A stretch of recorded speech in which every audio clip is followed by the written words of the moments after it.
Историската одлука пред која се наоѓаат пратениците од суштинско значење за остварување на стратешките цели на Македонија, членство во Европската унија и НАТО.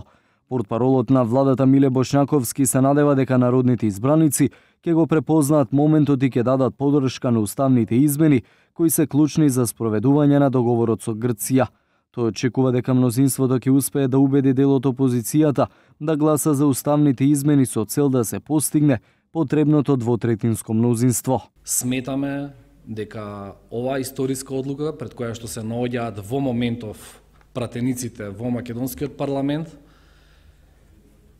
е од суштинско значење за остварување на стратегиските цели на Република Македонија за членување во НАТО и понатаму во Европската унија.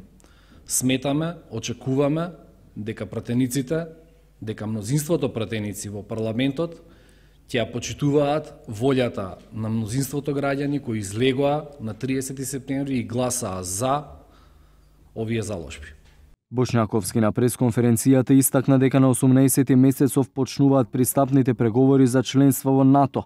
За таа цел донесена е одлука за формирање на работен комитет кој ќе ги води преговорите. Тоа што е во овој момент важна информација дека ги имаме точните датуми 18 и 19 октомври кога почнуваат пристапните преговори. Се разбира да процесите се паралелни.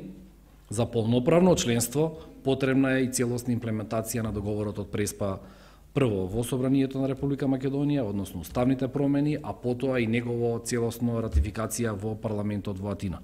Се уште е нејасно дали мнозинството ќе успее да убеди доволно пратеници од опозицијата да ги поддржат уставните измени и истите да поминат во Собранието.